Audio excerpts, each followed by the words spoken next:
It began with a silence so deep it swallowed the wind. 9 shadows moved through the endless white of the Ural mountains, young, determined, and unaware that they were walking into history. The year was 1959, and in the Soviet Union, adventure meant discipline, endurance, and loyalty to the motherland. For these 9 students and graduates from the Ural Polytechnical Institute, mountaineering was more than sport. It was a measure of character. Leading them was Igor Dyatlov, a 23-year-old engineering student known for his meticulous planning. His team, 7 men and 2 women, were among the most experienced hikers in the region. They had conquered blizzards, scaled frozen peaks, and built trust in the kind of cold that tested the soul. Their goal was simple: a Category 3 expedition, the highest level of difficulty recognized by the Soviet Sports Committee, a winter crossing of the northern Urals to reach Mount Otorten, whose name in the Mansi language meant "don't go there," a cruel foreshadowing. They set off on January 25, 1959, boarding a train from Sverdlovsk, singing songs, sharing bread, and laughing in the glow of youth. Each kept a diary, neat handwriting, careful observations, small jokes scribbled between the lines. Photographs show smiles, scarves wrapped against the frost, optimism carved into every frame. 5 days later, they reached a small logging settlement named Vizhai, the last sign of civilization. Locals remembered them fondly, polite, well-equipped, disciplined. When the group left Vizhai on January 27th, they were expected to return by February 12th. But February 12th came and passed. When no word arrived, families worried. Authorities hesitated. Delays were common in remote expeditions. But after another week, a search party was launched. Students, soldiers, and volunteers scoured the mountains. And then, on February 26th, rescuers found the first clue: a torn tent, half buried in snow, its poles snapped, its sides slashed open from the inside. No bodies inside, no boots, no coats, only abandoned gear, food still packed, and the eerie impression that something had driven 9 people into the frozen darkness barefoot. It would take weeks to find them all, and even decades later, the question would remain: what happened that night on the slope of Kholat Syakhl, the mountain of the dead? To understand the mystery, we must first know the people behind it. They were not soldiers, nor explorers of legend, just students chasing the edge of possibility. Igor Dyatlov, the leader, was methodical, respected, and calm under pressure. He designed his own camp stoves, modified equipment, and was known for his steady hand in chaos. Zinaida Kolmogorova, bright and strong-willed, was one of the few women to achieve this level of hiking certification. Her diary spoke of frostbite, exhaustion, and laughter. She wrote, "If only everyone could be as cheerful as Dyatlov." Ludmila Dubinina, 20 years old, analytical and outspoken. Her strong personality often kept morale alive when the others grew quiet. Rustem Slobodin, athlete and boxer, his endurance unmatched. Yuri Doroshenko and Georgy Krivonischenko, best friends, had once worked at the Mayak nuclear facility, the site of one of the worst radiation leaks in Soviet history. They carried that past with them, literally. Nikolai Thibault Brignol, a geology student, easygoing and intelligent. Alexander Kolevatov, quiet, introspective, known for his interest in physics and radio. And finally, Yuri Yudin, the 10th member, the one who lived. Yudin fell ill early in the expedition and turned back before they entered the mountains. He would later say, with tears, "If I hadn't gotten sick, I would have died with them." After Yudin's departure, the remaining 9 trekked into the snow-covered wilderness. They documented everything: diary entries, photos, even jokes about the cold. Their final entries were dated February 1st, 1959. That night, the group pitched their tent on the eastern slope of Kholat Syakhl, the mountain of the dead. Why they chose such an exposed, windy site remains unclear. They were just 1 kilometer from a forest that offered shelter. Perhaps they wanted to practice camping in harsh conditions, as Dyatlov's training demanded. From that night onward, no one saw them alive again. When rescuers found the tent weeks later, the scene felt deliberate, like a frozen tableau. 9 sets of footprints led downhill, bare or in socks, perfectly aligned, not running, but walking calmly into the darkness. They vanished into the tree line, swallowed by a blizzard that would hide their fate for nearly a month. By the end of the search, all 9 would be found, scattered across a mile of terrain, in states too strange to explain. Some without eyes, one without a tongue, and no clear reason why any of them had left their shelter that night. February 26, 1959. After nearly a month of silence, the searchers finally spotted something unusual through the snowstorm: a faint shape on the slope of Kholat Syakhl. When they reached it, they realized it was a tent half collapsed, half buried, its fabric stiff with ice, its frame twisted like a broken rib cage. Inside, everything was left behind: boots, coats, food carefully packed, a flask of vodka untouched, a diary open mid-sentence. The strangest detail: the tent had been cut open from the inside. It was as if someone had tried desperately to escape or to get out quickly without unzipping it. Yet there were no signs of struggle, no blood, no footprints entering, only a trail leading away. 9 sets of footprints, barefoot or in socks, wandered calmly downhill, perfectly straight, as though they were not fleeing, but following orders. After 500 meters, the tracks disappeared under fresh snow. About a kilometer from the tent, beneath a tall cedar tree, searchers found the first 2 bodies: Yuri Doroshenko and Georgy Krivonishenko. They were barefoot, dressed only in underwear. The branches above them were broken, suggesting they had climbed, perhaps seeking shelter or trying to spot the tent. A small fire burned nearby, a desperate attempt to survive the night. 3 more bodies were found between the cedar and the tent, frozen mid-journey, as if they'd tried to return but never made it. Dyatlov lay facing the tent. Zina's body faced the opposite direction, as if she had turned back once more. Slobodin's skull showed a small fracture, not fatal, but violent. The remaining 4 were missing. For weeks, rescuers dug through the snowdrifts, searching with poles, dogs, and prayers. Not until May, when the thaw began, were the last hikers found. In a ravine 75 meters from the cedar, buried under 4 meters of snow. That final discovery deepened the mystery. They were dressed in pieces of clothing taken from the first victims, suggesting they'd survived longer. But their injuries defied logic. Ludmila Dubinina was missing her tongue, eyes, and part of her lips. Thibaut Brignot had a crushed skull with no external wounds. Kolovatov and Zolotaryov had broken ribs consistent with a car crash, yet their skin was intact.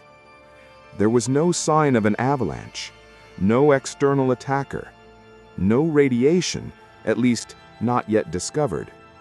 The investigators wrote in their final report, "The deaths were caused by an unknown compelling force which the hikers were unable to overcome." The phrase would become immortal. and the mystery of Dyatlov Pass had only just begun. When the bodies were brought down from the mountain, the real horror began, not in the snow, but under fluorescent lights. In the city of Ivdel, Soviet pathologist Boris Vozrojdeny performed the autopsies. The first 5 were ruled to have died from hypothermia. Their injuries, though strange, could be explained by the cold: bruises, minor cuts, frostbite.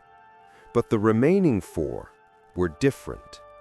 Ludmila Dubenina, Semyon Zolotaryov, Alexander Kolevatov, and Nikolai Thibault-Brignol showed injuries more violent than anything expected from an accident in snow.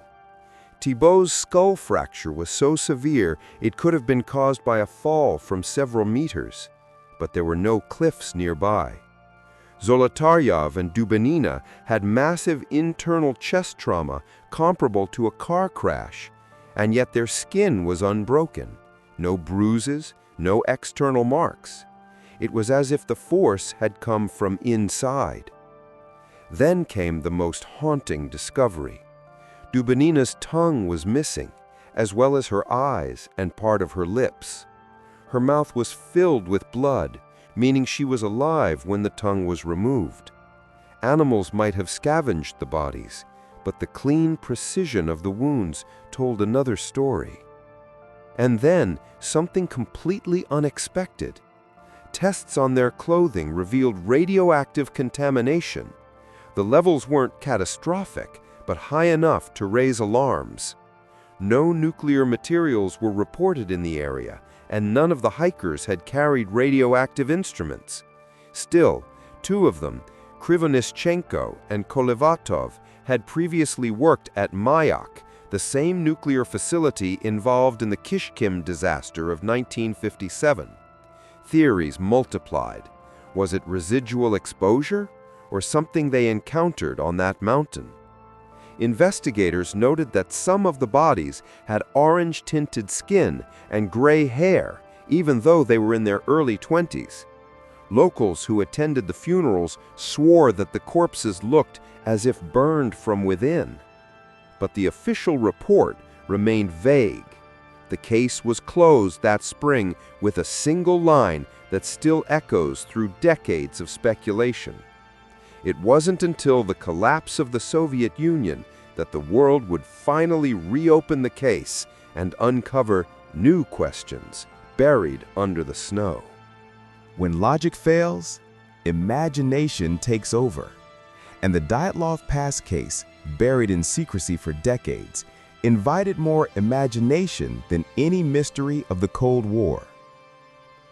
After the files were unsealed in the 1990s, journalists, scientists, and conspiracy theorists rushed to explain what had happened that night. Every theory had evidence, and every one had holes. Theory 1, the avalanche. The simplest and most enduring theory was also the first, an avalanche. Perhaps the hikers, fearing their tent was being buried by snow, slashed it open and ran to safety. But experts who returned to the site disagreed. The slope was too shallow, the snowpack too stable, and there were no traces of a slide. Even decades later, when a 2021 Swiss study recreated the scenario using computer simulations and avalanche models from the movie Frozen, yes, the Disney one, researchers found that while a small slab avalanche was possible, it still couldn't explain the missing eyes, tongue, or the radiation. Theory 2, a military test gone wrong. In 1959, the Urals were an active zone for secret weapons testing, parachute mines, rockets, and sonic devices. Some rescuers reported seeing spherical burn marks on trees, and locals spoke of orange orbs in the sky the night the hikers died. Could they have stumbled into a classified experiment? Some suggest the group was exposed to shock waves from an aerial explosion, powerful enough to cause internal injuries without external damage, consistent with autopsy reports. Others say the military covered its tracks, sealing the files to protect Cold War secrets. To this day, portions of the case remain redacted. Theory 3. Infrasound panic. In the 2010s, researchers proposed something more subtle, a phenomenon called infrasound, generated by wind passing over the mountain's shape. This low-frequency vibration can cause panic, nausea, and disorientation. If true, the hikers might have fled their tent in a state of pure terror, hallucinating danger where none existed. But even if panic drove them into the snow, it doesn't explain why some survived long enough to build a fire or how others sustained bone-crushing injuries. Theory 4. KGB or espionage mission. Another possibility emerged from the paranoia of the era. Could Dyatlov's group have been unwitting couriers in a covert handoff between Soviet intelligence and Western agents? Two of the hikers had experience in nuclear research. Some witnesses claim strangers followed the team days before their disappearance. If true, the tense, violent state might have been the aftermath of an encounter they weren't meant to survive. But no documents confirm this. Only silence, and a rumor that several investigators died under mysterious circumstances later that year. Theory 5. The unknown force. And then there's the one no one could disprove, that the hikers encountered something beyond human explanation. Not necessarily extraterrestrial, but something unnatural. The term used in the Soviet report, unknown compelling force, fed decades of speculation about radiation weapons, plasma anomalies, even UFOs. The final diary entries mentioned bright orbs in the sky. Locals reported similar sightings that same night. Whatever those lights were, rockets, flares, or something else, no trace was ever officially logged. Every explanation offers pieces of the truth, but none fit perfectly. And in Dyatlov Pass, perfection has always been the enemy of reason. Time has a way of burying truth, but sometimes it also unearths it. For decades, the Dyatlov Pass case sat in the archives of Soviet secrecy, frozen like the bodies themselves. Then, more than 60 years later, science decided to take another look. In 2019, the Russian government reopened the investigation, claiming it would finally close the case once and for all. After reviewing weather data, geological surveys, and terrain modeling, officials concluded that the hikers had died as a result of an avalanche. But few were convinced.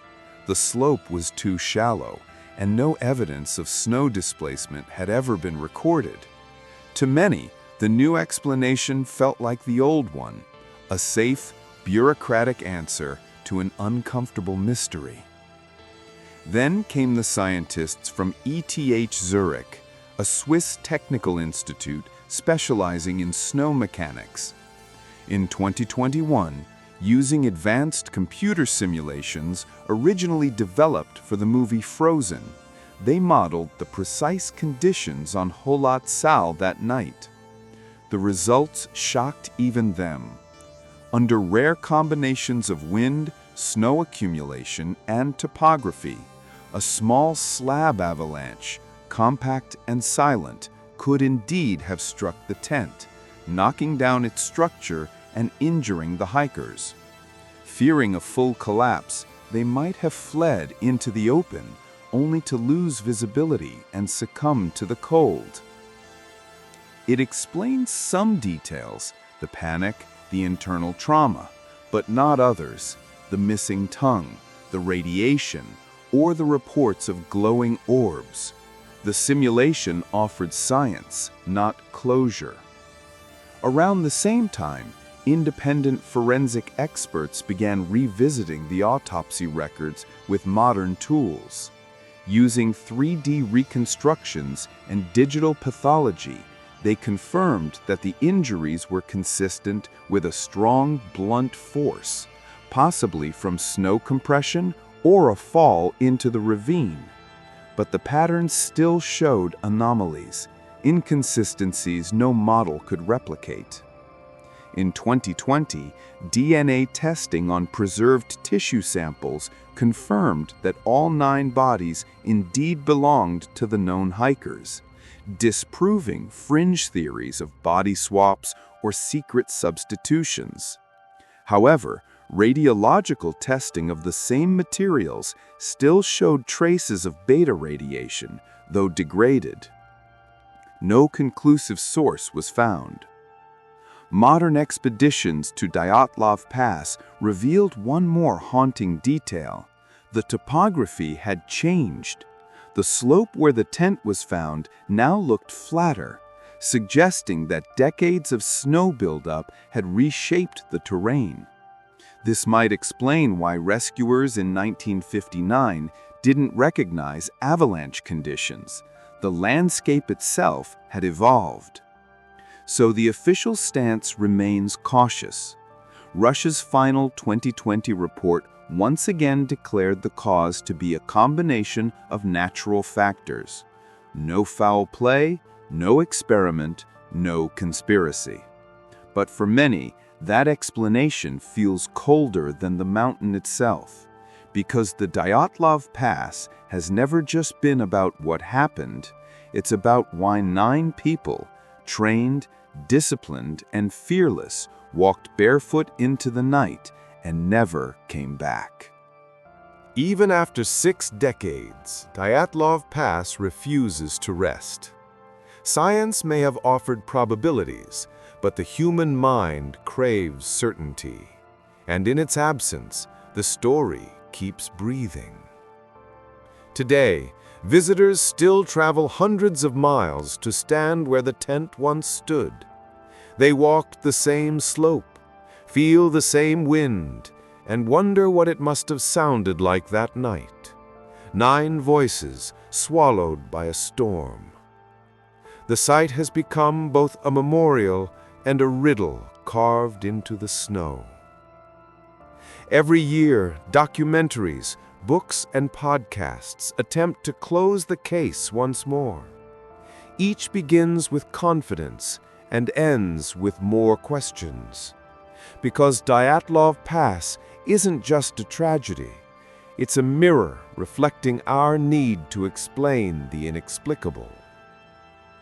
Some insist that the avalanche theory is correct, that the answer was always hidden in the simplicity of physics and bad luck. Others hold to the military test explanation, convinced the hikers stumbled into something forbidden, and that the avalanche story is merely a convenient curtain. Still others linger on the paranormal, plasma orbs, UFO activity, or magnetic anomalies caused by the unique geology of the Urals. A few even claim the hikers entered a kind of acoustic resonance, a storm-generated vibration that triggered primal terror and madness. But the most haunting theory may be the simplest of all, that human fear, once ignited, needs no enemy. That in the chaos of snow, dark, and cold, their minds turn the invisible into something unspeakable. In 2013, surviving relatives of the hikers gathered at the base of the mountain.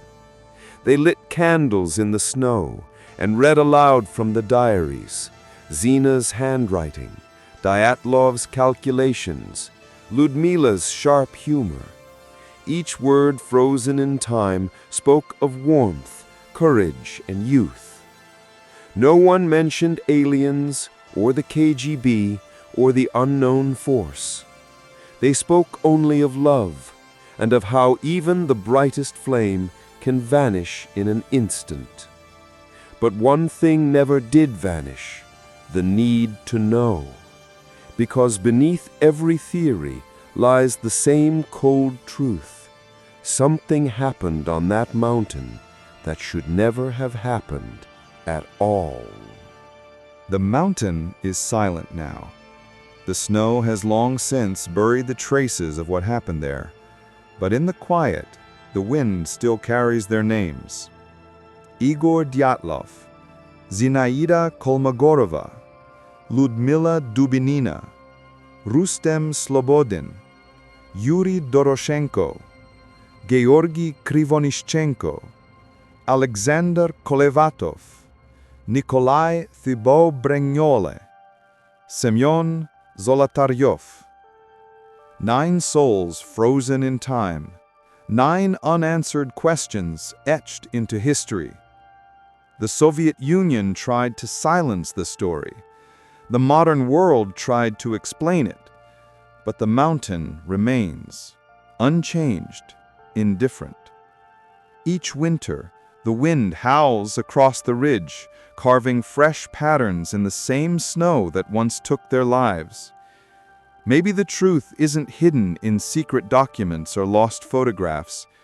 Maybe it's in the fragility of the human spirit, in the moment when courage meets fear and nature reminds us who truly holds power.